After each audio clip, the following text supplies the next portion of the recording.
Now, in a big move, a U.S. president signed an executive order to raise the fee that companies pay to sponsor H-1B visa applicants to about $100,000. Now, this move, viewers, is likely to hit the U.S. tech industry hard as they heavily rely on foreign workers, mostly from India and China. Now, Indian workers, in fact, make up majority of beneficiaries of H-1B visas, nearly about 70%. So, announcing the H-1B visa hike, U.S. Commerce Secretary Howard Lutnick also said that companies will now be required to pay $100,000 annually for each visa. Let's listen in.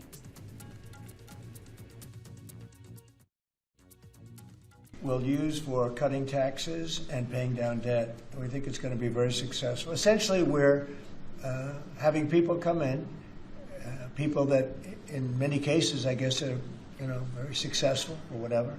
And they're coming in, they're going to spend a lot of money to come in. They're going to pay as opposed to walking over the borders. And they may come from jails, prisons, and everything else. These people don't.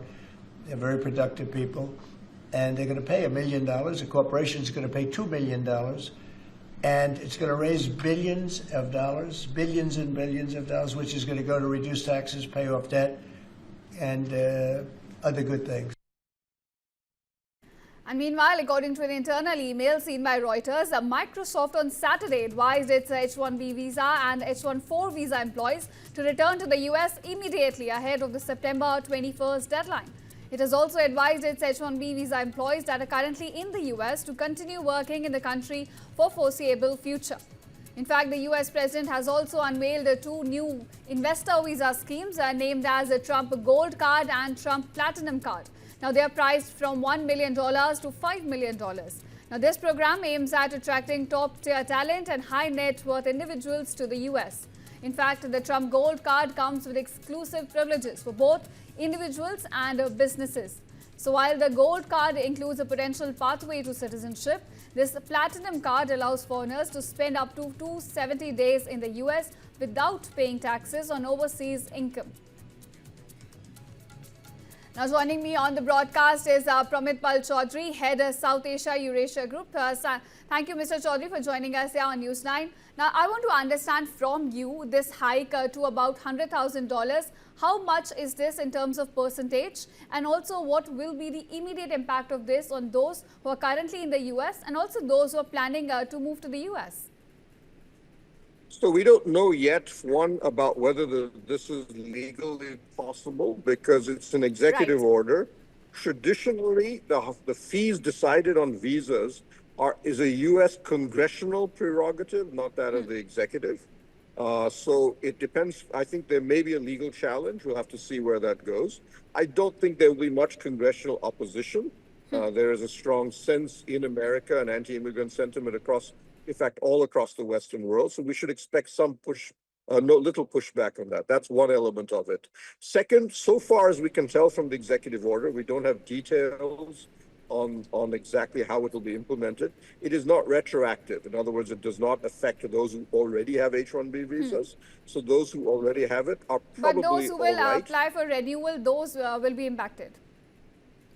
Those are likely to be impacted, and we'll have to see how that is implemented. The other element of it is H-1B visa policy in America, if you look at it historically, tends to go through these wild swings. Suddenly the political system is hostile, and then the tech industries yell and complain, and then they get back into, then they reduce it after a while. The other thing to keep in mind is that the nature of technology is changing. Increasingly, we are seeing more and more of this being done, this type of software being done remotely. In other words, Indians will be sitting in India doing the same work, but not necessarily having to physically go to the United States.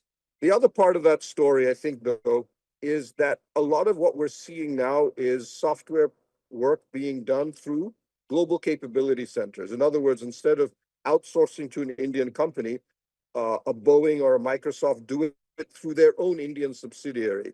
That is not an H visa, it's an L visa. And Trump has said absolutely nothing about L visas. So we may just see a shift of software activity from one type of visa to another. We'll have to see what happens. Right. I get that, but a lot of people are coming out and saying that we could look at this overhaul as an opportunity in crisis, saying that now, India's finest doctors, engineers, they could have an opportunity to stay in India and contribute to the country's progress. So do you think we could also look at this overhaul in that way?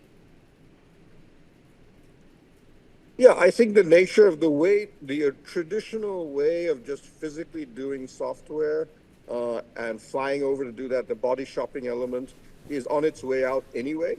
That's the nature of the technology that's taking place. Indian software companies are going up the value added ladder. They have to be able to, in my view, to survive as things like AI come in and take away a lot of the other kind of work that comes in. And then, as I said, we're across the board. It's not just America. We've seen Australia, the Europeans, Exactly. and so on. Anti-immigrant sentiment has been rising as labor problems continue to structure. Even India has tightened its immigration policy, as you know. So therefore, we should expect that shift to take place anyway. So, And we could benefit, as you've said. right. So, in that direction, what are the steps India and government can take at this point, to promote its own talent? So we need to work, I think, we're already doing that to some degree. We need to spend a lot more money on AI education. We need to upgrade a lot of our educational curricula. That's already starting to take place, but that should be accelerated. We need to develop better infrastructure for being able to do long distance work and communications, so that it allows you to work seamlessly in other countries. But we also need to incorporate, which we've started to do as well, in our new FTAs that we're negotiating, data localization, data policies that allow it more easy for Indian companies or Indian software IT workers sitting in India to work with countries across the board. So we need to make that a lot more, we need to become much more globalized in how we function on that level. Right. And also coming back to the overhaul that we were discussing earlier, according to you, what are the sectors? I understand that tech will be the hardest hit, but other sectors that could impact it from this decision? So H-1B covers all skilled worker programs, and this includes, for example, models. As it's often been said that Melania Trump, Trump's present wife, was a model and she came on an H-1B visa. Right. For India, we don't have that much, obviously, in these other kinds of categories. And there's another special category visa for exceptional individuals like athletes and artists and so on. But for us, it's going to be not so much as that software is not the only technology area we are present in. There are many other increasing number of areas where there's pharmaceuticals, biotechnology, so on and so forth, which could theoretically be affected. But again, we don't have the full details of the rule. And there's a whole bunch of extra special critical and emerging technology STEM areas that we need to see whether those are affected. All right, Mr. Chaudhary, continue to stay with us, but we also have some reactions coming in on this decision. Let's take a look. He's trying to extract as much money as he can from the industry, even if it is at the expense of the United States, eventually. And also to make it difficult by giving them gold card at $2 million to a corporate and then asking them to pay $100,000 for each H-1B visa that they want. And as you know, India is the largest user of that visa, so it will directly impact on us. It might even enable various companies to eventually, instead of getting people to the United States, work online, which has also been going on significantly. But this is a regressive step in my view. And because India is the only country today which will provide talent to the world until 2050. And if you want to cut your nose to spite the face, so be it. Now, coming back to you, Mr. Chaudhary, I want to ask you, earlier you were saying that this decision could face a legal challenge because it is the U.S. Congress, under which, whose jurisdiction this comes. But I want to understand, politically speaking, do you think this will receive a bipartisan support? Are Democrats also in on this? The Democrats may argue about the procedure involved, but generally, given the present sentiment across the board, you'll see even centrists now coming out and saying that, look, we have unlimited or we're too open on immigration. We need to put some restrictions on this, or it has to be reviewed. So I could see Democrats challenging this on the basis of procedure, i.e. an executive order is not the path to go. But if they don't see, in particular, if the tech companies don't come out and say that doesn't make sense for us, you will not see too much political outcry. I think the view would be at best a legal challenge, may potentially go before the courts, but that's about it. But I think that may result at best in the amount of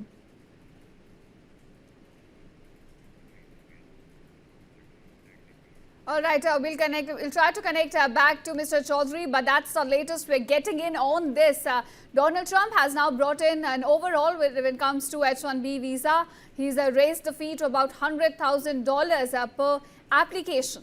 So this is certainly going to impact Indian workers. Remember, Indians make up about 70% of H-1B visa beneficiaries. So certainly a move that's going to impact New Delhi.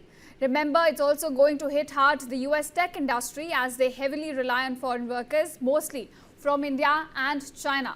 In fact, while announcing the move, Commerce Secretary of the U.S., he said that the companies will now be required to pay about $100,000 annually for each visa. So this will certainly have implications for all those companies in the U.S.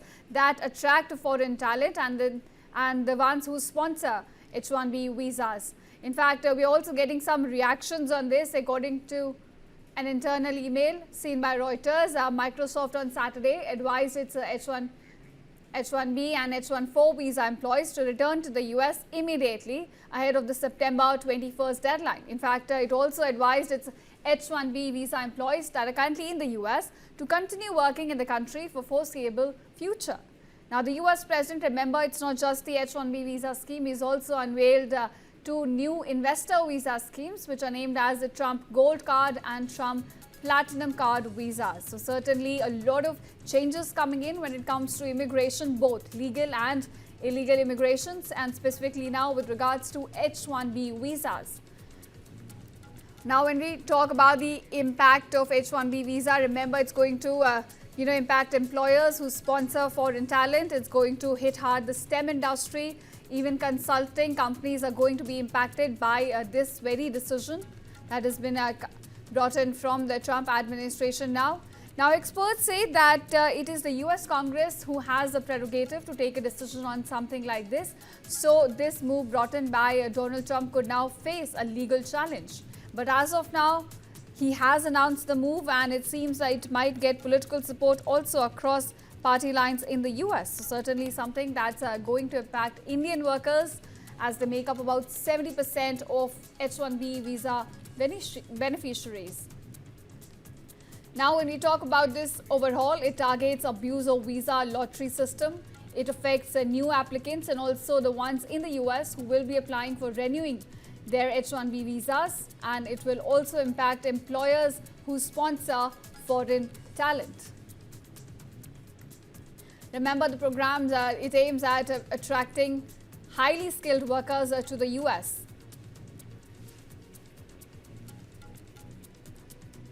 For those of you just joining us, let me give you details of the big story we're covering for you at this moment. It is about the big visa overhaul that's been brought in by Donald Trump administration, which has raised the fee of H-1B visas to now $100,000.